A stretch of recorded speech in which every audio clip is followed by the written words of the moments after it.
Hello everyone, welcome to the mind maintain. मैं प्रवीण जयवाले एक बार फिर से एक नए टॉपिक के साथ आपके सामने हूं। आज हम बात करेंगे पीएम केयर फंड की, प्रधानमंत्री केयर फंड, जो फिलहाल काफ़ी चर्चा में है। अब जानेंगे क्यों चर्चा में है और क्या हुआ है ऐसा। देखो, पीएम फंड जो है, जिसमें क्या, जिसकी पहले फुल फॉर्म जान लेते हैं जिनको नहीं मालूम है। एक तो इम्पोर्टेंट इसलिए हो जाते हैं क्योंकि आजकल कंट्रोवर्सी में है, ये चर्चा में काफ़ी, इसके रिगार्डिंग जजमेंट भी हो रहे हैं काफ़ी। ठीक है, अब जानते हैं कि फुल फॉर्म क्या है। एग्जाम में, किसी भी एग्जाम में पूछी जा सकती है।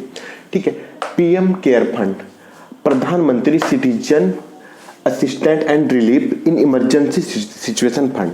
मतलब ये ऐसा फंड है जिसको प्रधानमंत्री सिटीजन के द्वारा जो फंड इकट्ठा किया गया है सिटीजन के वेलफेयर के लिए, इमरजेंसी टाइम में इसको यूज कर सकते हैं।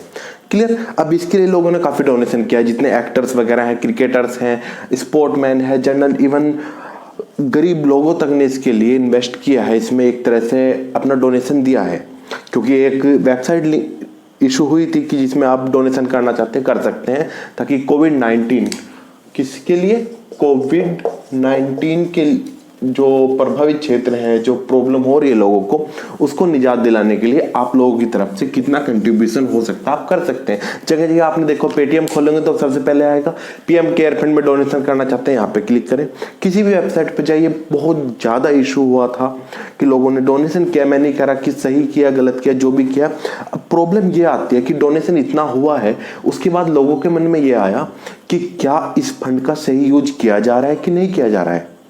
ठीक है, मेरा कोई ओपिनियन नहीं है इसमें, क्योंकि जो हो रहा है जनता के लिए हो रहा है, जनता के द्वारा हो रहा है।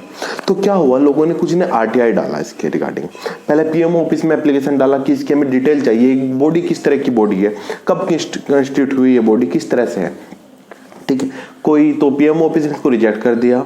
फिर इसके लिए आरटीआई के थ्रू इसकी एप्लीकेशन गई है, तो उसमें क्या हुआ, आरटीआई की एप्लीकेशन का जो विवाद है, जो कल जजमेंट आया, तो मतलब पीएम ऑफिस ने जो उसको डिसमिस किया है, उसकी बात करेंगे आज हम। सबसे पहले बात करें सीआईएस, सेंट्रल इंफॉर्मेशन कमीशन ने 2008 में कहा था, जो प्रधानमंत्री फंड होते हैं, एक रिलीफ फंड होता है प्रधानमंत्री रिलीफ फंड, उनके रिगार्डिंग क्या ये इसकी इन्फॉर्मेशन हमें मिलनी चाहिए कि नहीं मिलनी चाहिए।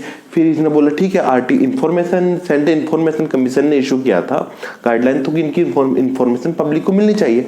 फिर उसके बाद कुछ प्रॉब्लम क्रिएट हुई, केस वगैरह गए हैं, तो उसके बाद 2010 में दिल्ली हाई कोर्ट ने जजमेंट सुनाए एक दो, जिनमें क्या हुआ था, एक जो जजमेंट था वही कंट्रोवर्स हो रहा था। कुछ कह रहे थे अथॉरिटी में आएगा, कुछ कह रहे थे नहीं आएगा। फिर उसके बाद जो कल जो पीएम ऑफिस ने कहा है, पीएम ऑफिस का साफ साफ कहना है कि जो आपने आरटीआई फिल किया है, राइट टू इंफॉर्मेशन एक्ट, आपको मालूम होगा कुछ संशोधन भी हुए थे इसमें। हम इसीलिए यहाँ पे हैं क्योंकि हमें इससे रिलेटेड इसकी फुल फॉर्म जानने के बाद हमें जाना है सीधा अपने RTI act, right to information act, क्योंकि ये हमारे लिए इंपॉर्टेंट हो जाता है। ये हमारे लिए इंपॉर्टेंट नहीं है किसने एफआईआर किया, किसने आरटीआई डाला था, किसने क्या किया था, नहीं, हमारे लिए इंपॉर्टेंट है आरटीआई, क्योंकि ये हमारे एग्जाम के पॉइंट ऑफ व्यू से, भले ही लॉ का पॉइंट है, हमारे जीएस वाले पोर्शन में भी ये और करंट अफेयर में भी इशू बन जाता है आपका। ठीक है, तो आरटीआई की प्रॉब्लम आती है कि आरटीआई में होता है, आएगा कि नहीं आएगा। तो कल पीएम ऑफिस ने इसको फाइनली रिजेक्ट किया और कहा गया कि ये जो हमारे इंस्टीट्यूशन है, जो ये बॉडी है पीएम केयर फंड, प्रधानमंत्री केयर फंड, ये कोई ऐसी अथॉरिटी नहीं है जो कि आपके आरटीआई के अंतर्गत आता है। आरटीआई के 2H में जो डेफिनेशन दी गई है अदर बॉडीज की, उसके अंतर्गत ये नहीं आता, तो हम इसकी जानकारी नहीं दे सकते under RTI, right to information. अगर हम सीधे बेयर एक्ट की बजाते हैं, बेयर एक्ट का देखो सेक्शन 2 जो डेफिनेशन क्लोज है आरटीआई एक्ट के बारे में जान लेते हैं। इन एक्ट का हुआ था 15 जून 2005 में। ठीक है जी, इन्फोर्समेंट आपको पता है इसका, क्योंकि ये अभी आगे इसमें अमेंडमेंट भी हुआ है। अब हम सीधा 2H पे जाते हैं टाइम वेस्ट किए बिना। ये कह रहा है पब्लिक अथॉरिटी कौन कौन सी, मेंस एनी अथॉरिटी और बॉडी इंस्टीट्यूशन और सेल्फ गवर्नमेंट इस्टेब्लिश और कंस्टिट्यूट। मतलब जो बॉडी होगी, अथॉरिटी, बॉडी, इंस्टीट्यूशन और सेल्फ गवर्नमेंट इंस्टीट्यूट इस्टेब्लिश्ड, जो बॉडी होगी कौन कौन सी, या तो वो कॉन्स्टिट्यूशन के थ्रू आई हो, मतलब कॉन्स्टिट्यूशन ने जिस पद को, जिस इंस्टीट्यूशन का कॉन्स्टिट्यूशन में जिक्र है, कॉन्स्टिट्यूशन के हिसाब से जो बॉडी बनी है, वो चीजें किस में आएंगी, आरटीआई के अंतर्गत।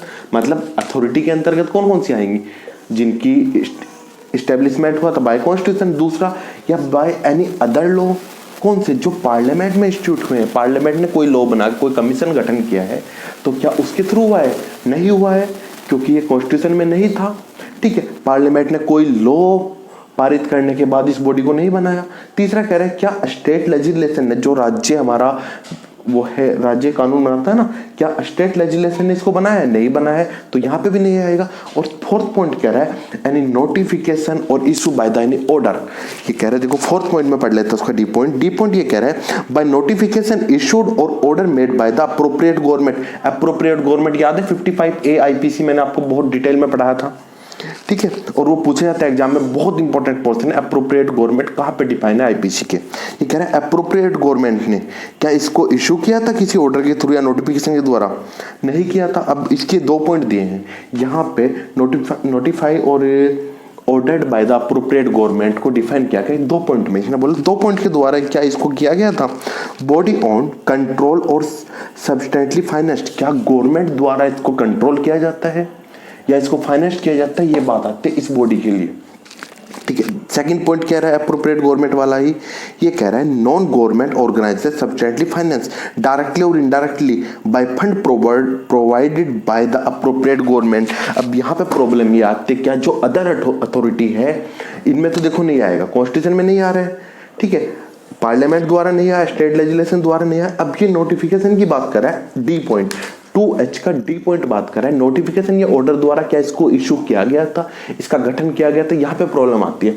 अब यहाँ पे पीएमओ ऑफिस ने कहा है साफ साफ कि हम आरटीआई के अंतर्गत नहीं है, तो इसकी जानकारी हम नहीं दे सकते आप लोगों को, ठीक है, क्योंकि अब इस टाइम पे टाइम क्या है, पब्लिक की हेल्प करने का, तो ये टाइम नहीं है हम छोटी छोटी विवादों पे लड़ते रहें, उस फंड को पब्लिक की हेल्प में किया जाए, ना कि आपको जानकारी देने में हम टाइम वेस्ट करें। तो ऐसा पीएमओ ऑफिस ने कहा है। अब यहाँ पे बात आती है, जो डी पॉइंट का सेकंड क्लोज कह रहा है आपका, ये इसने सीधा सीधा कहा है नॉन गवर्नमेंट ऑर्गेनाइजेशन, लेकिन नॉन गवर्नमेंट तो है ही नहीं है, फाइनेंस बाय गवर्नमेंट, लेकिन गवर्नमेंट तो फाइनेंस कर ही नहीं रही इसको। तो हमें बात करनी है 2H में डेफिनेशन कितनी दी है? 4 तरह की डेफिनेशन दी गई। पहला ए कॉन्स्टिट्यूशन द्वारा, दूसरा दिया गया है पार्लियामेंट द्वारा, तीसरा स्टेट लेजिस्लेशन द्वारा, और चौथा दिया है नोटिफिकेशन और ऑर्डर द्वारा by appropriate government. Appropriate government क्या होती है? 55A आपके आईपीसी में डिफाइन है। वो कह रहा है अगर सेंटर की बात कर रहे हैं तो सेंटर गवर्नमेंट, स्टेट की बात कर रहे हैं तो स्टेट गवर्नमेंट क्या होगी, उसके लिए अप्रोप्रिएट गवर्नमेंट होगी। उम्मीद है ये चीजें आपको समझ आएगी होगी। कंट्रोवर्सी में है ये मैटर, इसलिए एक्चुअली तबियत थोड़ा डाउन था, इसलिए क्लासेस नहीं हो पा रही थी। कल से कंटिन्यू क्लास होगी सुबह 11 बजे, ठीक है।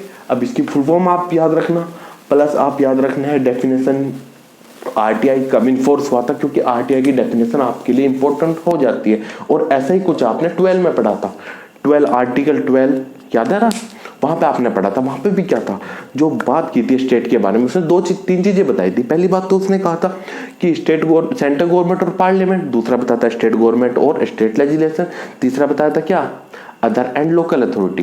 तो वहां पे भी कुछ ऐसी ही डेफिनेशन देगा, लेकिन वहां स्टेट की बात करें, यहाँ उन अथॉरिटी की बात करें जो कि आरटीआई के अंतर्गत लायबल होंगी इन्फॉर्मेशन देने के लिए। उम्मीद है ये टॉपिक आपको पसंद आया होगा, अच्छा चर्चा में टॉपिक था, इसलिए मैंने इसकी अचानक से वीडियो बनाई है। उम्मीद आपको समझ आया होगा, समझ आया तो ज्यादा से ज्यादा लाइक शेयर और सब्सक्राइब करें। मिलते हैं नेक्स्ट क्लास में, all the best, thank you very much.